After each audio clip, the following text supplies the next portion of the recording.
إنك حميد مجيد اللهم بارك على محمد وعلى آل محمد كما باركت على إبراهيم وعلى آل إبراهيم إنك حميد مجيد মহান আল্লাহ পাক রব্বুল আলামিন আমাদেরকে পবিত্র জুমার দিন আল্লাহ তাআলার ঘরে আসার বসার তৌফিক দান করেছেন। এই জন্য আমরা সকল অন্তরের স্থল থেকে শুকরিয়া আদায় করি আলহামদুলিল্লাহ। আল্লাহ রাসূল সাল্লাল্লাহু আলাইহি ওয়াসাল্লাম রমজান আসার পূর্বে সাহাবীদের কিছু আমলের ব্যাপারে নির্দেশ দিয়েছেন। আল্লাহ রাসূল সাল্লাল্লাহু আলাইহি ওয়াসাল্লাম সাহাবীদেরকে রমজান আসার পূর্বে কোরআন তেলাওয়াতের কথা বেশি বেশি করতে বলেছেন। কোরআন তেলাওয়াতের কথা বলেছেন। আজ আমি আপনি দুনিয়াতে শান্তি চাই, দুনিয়াতে রহমত চাই। রহমত শান্তি যে কি সেটা আমি আপনি জানি না। রাসূল করিম সাল্লাল্লাহু আলাইহি ওয়াসাল্লাম সাহাবীদেরকে বলেছেন, যদি কোনো বান্দা শান্তি চায়, রহমত চায়, সে আল্লাহ তাআলার রহমতের ভিতরে সর্বদা থাকতে চায়, সে যেন বেশি বেশি কোরআন তেলাওয়াত করে সুবহানাল্লাহ।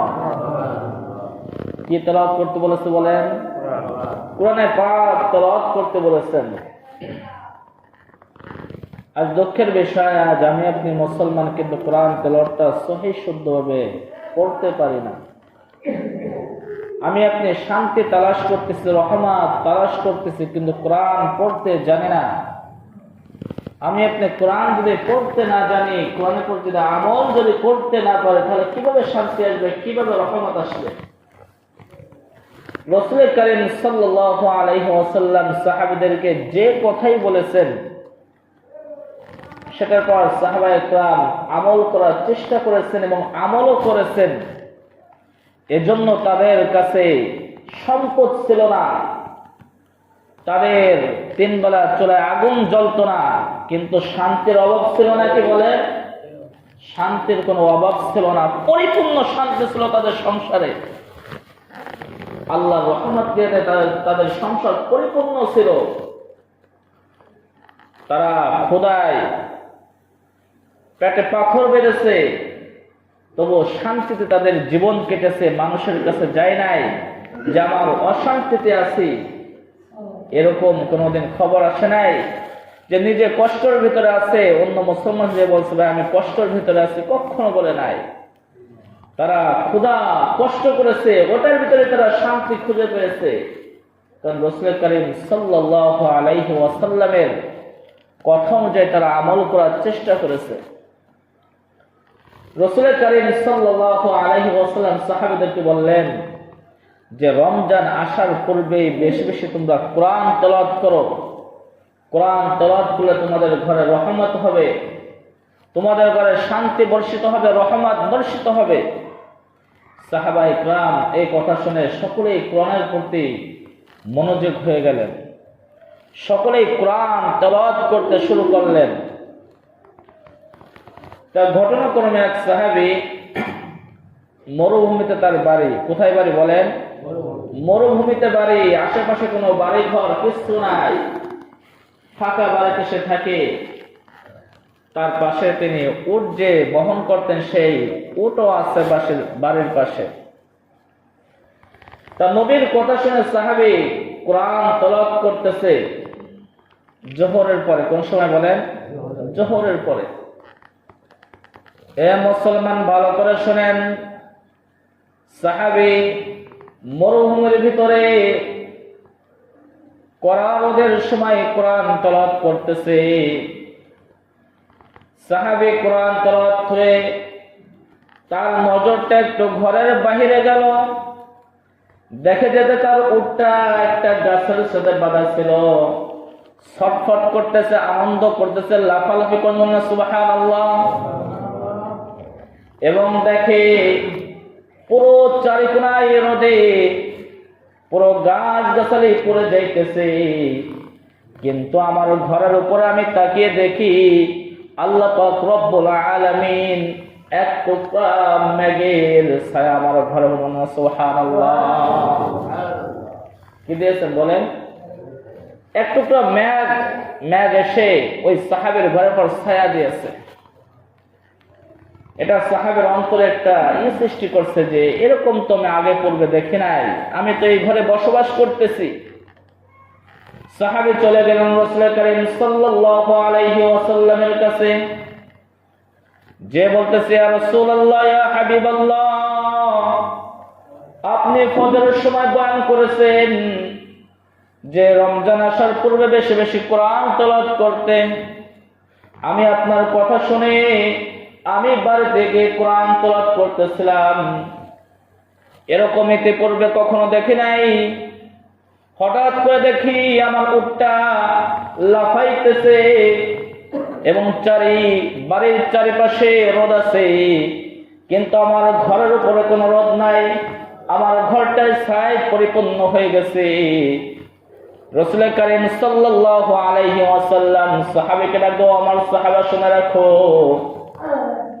আমার আল্লাহ পাক রব্বুল আলামিন বলেছেন এটা কোরআন হলো আমার বাণী, আর এই কোরআন যে ব্যক্তি পড়বে, যে ব্যক্তি শুনবে, আল্লাহ পাক রব্বুল আলামিন ওই ঘরের উপর শান্তি বসাবেন। না সুবহানাল্লাহ। তুমি যে কোরআন তেলাওয়াত করতেছো আর ওই কোরআন তেলাওয়াত শুনে তোমার উড্ডা কষ্টে লাফাইতেছে না, আল্লাহ তাআলার বাণী তুমি পড়তেছো, ওই বাণী শুনিয়া উটটা খুশিতে লাফাইতে। না সুবহানাল্লাহ। এ মুসলমান, আজ রাসূল করিম সাল্লাল্লাহু আলাইহি ওয়াসাল্লাম আমাদেরকে শিক্ষা দিয়ে গেছেন, কিন্তু রাসূল করিম সাল্লাল্লাহু আলাইহি ওয়াসাল্লাম শিক্ষা আমি আপনি গ্রহণ করতেছি না। এজন্য আমাদের উচিত, সামনে রমজান মাস এসেছে, যারা ব্যবসায়ী তারা ব্যবসায়ীর এক বছর পূর্বে থেকে তারা মনে করে যে আগামী বছর কিভাবে লাভবান হওয়া যায় সেই চেষ্টা করে। এজন্য যারা মুমিন বান্দাগণ, ইমানদার বান্দাগণ, রমজান আসার পূর্বে প্রস্তুতি গ্রহণ করতে হবে যে আমি এই রমজান মাসে আমার জীবনের সমস্ত গুনাহগুলো মাফ করাইব। আমার পিতা মাতা মারা গেছে, তাদেরকে আমি জান্নাতে নিব। আমার সন্তান মারা গেছে, তাদেরকে আমি জান্নাতে নিব। এ মুসলমান, জান্নাতে নেওয়ার ক্ষমতা আমার নাই, কিন্তু রাসূল করিম সাল্লাল্লাহু আলাইহি ওয়াসাল্লাম নির্দেশ দিয়েছেন কোন ব্যক্তি যদি আমার কথা মতো চলে, কোরআন তেলাওয়াত করে এবং কোরআন তেলাওয়াত করে আল্লাহর কাছে ক্ষমা চাই এবং আল্লাহর কাছে যদি জান্নাত চায়, আল্লাহ অবশ্যই জান্নাত দেবেন। না সুবহানাল্লাহ। এজন্য কোরআন তেলাওয়াত করব তো ইনশাআল্লাহ। কোরআনের ভিতরে শান্তি রয়েছে। আল্লাহ রাসূল সাল্লাল্লাহু আলাইহি ওয়াসাল্লামের কাছে এক সাহাবী যে বলতেছে, ইয়া রাসূলুল্লাহ, ইয়া হাবিবাল্লাহ, আমার না খুব মিষ্টি খাইতে মন চায়। কি খাইতে মন চায় বলেন? অনেকে মিষ্টি পছন্দ করে না। আল্লাহ রাসূলের কাছে যে বলতেছে, ইয়া রাসূলুল্লাহ, ইয়া হাবিবাল্লাহ, আমার মিষ্টি খাইতে মন চাইতেছে। বলে, তোমার অবশ্যই বেশি মিষ্টি খাইতে মন চায়? বলে, হ্যাঁ, আমার অবশ্যই মিষ্টি খাইতে মন চায়। রাসূল করিম সাল্লাল্লাহু আলাইহি ওয়াসাল্লাম তাকে আদেশ করলেন, তুমি বেশি বেশি কোরআন তেলাওয়াত করো। না সুবহানাল্লাহ। ওই সাহাবী এক সপ্তাহ পরে এসে বলতেছে, ইয়া রাসূলুল্লাহ, ইয়া হাবিবাল্লাহ, আপনি যে আমাকে কোরআন তেলাওয়াত করতে বলেছেন, আমি যত বেশি কোরআন তেলাওয়াত করি আমার মনে হয় আমার গাল মিষ্টিতে ভরে আছে। না সুবহানাল্লাহ। কোরআনে শান্তি আছে কি নাই বলেন? অবশ্যই শান্তি আছে, আমি আপনি আমল করতে জানি না। এ মুসলমান, আপনি যদি সকাল সন্ধ্যা যদি ঘরেতে কোরআন তেলাওয়াত করেন, ওই ঘরের ভিতর রহমত দেবেন কেন বলেন? আল্লাহ। রহমত কে দিবেন? আল্লাহ তাআলা রহমত দিবেন। আল্লাহ তাআলা রহমত নাজিল করবেন, শান্তি নাজিল করবেন। আজ আমার আপনার ঘর থেকে সকাল সন্ধ্যায় টিভির আওয়াজ আছে, গানের আওয়াজ আছে, বাদ্যর আওয়াজ আছে, শান্তি কিভাবে আসবে? সংশয় তো জঞ্জাল লেগেই থাকবে। আল্লাহ রাসূলের কথা মতো যে আমি আপনি চলি না। এজন্য কোরআন তেলাওয়াত করব তো ইনশাআল্লাহ।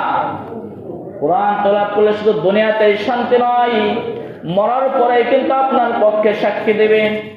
রাসূল করিম সাল্লাল্লাহু আলাইহি ওয়াসাল্লাম কথাও কোরআন হাদিসে বলে দিয়েছেন, ইকরাউল কুরআন ফাইন্নাহু ইয়াতি ইয়াউমাল কিয়ামাতি শাফিআন লিআসহাবি। এ মুমিন বান্দাগণ শুনে রাখো, যারা নাকি কোরআন তেলাওয়াত করবে, কোরআনকে পাঠ করবে, সে মরতে দেরি আছে। কবরে যাওয়ার সঙ্গে সঙ্গে যখন নাকি মুনকার নাকির এসে প্রশ্ন করবে তোমার রবকে, তোমার দিন কি, তোমার ধর্ম কি, ওই ব্যক্তি আর প্রশ্ন উত্তর দেওয়া লাগবে না। কোরআন ডান পাশ থেকে এসে উত্তর দেবে। তুমি কাকে জিজ্ঞাসা করতেছো?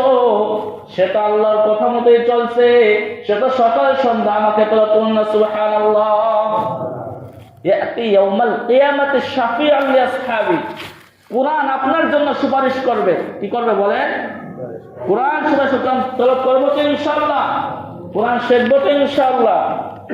এ মুসলমান, আপনি কোরআন পড়তে জানেন না, সমস্যা নাই, কিন্তু আপনি কোরআন ওয়ালাদের মহব্বত করেন, আপনার সন্তানদেরকে কোরআনে হাফেজ বানান, কোরআন তেলাওয়াত করে বানান। আল্লাহ রাসূল কারীম সাল্লাল্লাহু আলাইহি ওয়াসাল্লাম কি বলেছেন জানেন? কোরআন পড়নেওয়ালার পিতামাতাকে কাল কিয়ামতের ময়দানে এমন নূরের টুপি পরানো হবে যে সমস্ত মানুষ দেখতে পারবে যে ওই পিতামাতা কারা। জিজ্ঞাসা করবে, রাসূল কারীম সাল্লাল্লাহু আলাইহি ওয়াসাল্লাম বলেন, দুনিয়াতে তারা খুব দরিদ্র ছিল, সন্তানদেরকে ভালো লেখাপড়া শেখাইতে পারে নাই, কিন্তু একটা জিনিস শিক্ষা দিয়েছে, সন্তানরা খুব সুন্দর করে কোরআন তেলাওয়াত করতে পারত, সকাল সন্ধ্যা কোরআনের পড়তে আমল করত। ওই দেশেই ছোট ছোট বাচ্চাদের দেখছো কোরআন তেলাওয়াত করতে, তার পিতা মাতা কিন্তু কোরআন তেলাওয়াত করতে পারতো না, কিন্তু সন্তানদেরকে কষ্ট করে কোরআন তেলাওয়াত শেখাইছে, কোরআনে হাফেজ বানাইছে। আজ তাদের জন্য আল্লাহ পাক রব্বুল আলামিন সুন্দর চেয়ারের ব্যবস্থা করেছেন এবং সুন্দর টুপির ব্যবস্থা করেছেন। যেমন নাকি ওই টুপির বর্ণনা রাসূল কারীম সাল্লাল্লাহু আলাইহি ওয়াসাল্লাম বলেন, যেমন নাকি সারা পৃথিবীর ভিতরে সূর্য কয়টা বলেন? একটা সূর্য সমস্ত মানুষ দেখতে পারে, চন্দ্র যেমন একটা সমস্ত মানুষ দেখতে পারে, ঠিক হাফেজ কোরআনের পিতামাতাকে কাল কিয়ামতের ময়দানে সমস্ত মানুষ ওই সূর্যের ন্যায় দেখবে। বলনা সুবহানাল্লাহ। এই জন্য নিজে কোরআন তেলাওয়াত না করতে পারলে কোরআনের মহব্বত করবো তো ইনশাআল্লাহ, সন্তানদের কোরআন পড়া শিখাবো তো ইনশাআল্লাহ। আল্লাহ তাআলা আমাদের সকলকে কোরআনের পর আমল করার তৌফিক দান করুক এবং কোরআন পড়ার তৌফিক দান করুন, আমিন। যা সুন্নাত অনুসারে কবুল করুন, সুন্নাত করুন।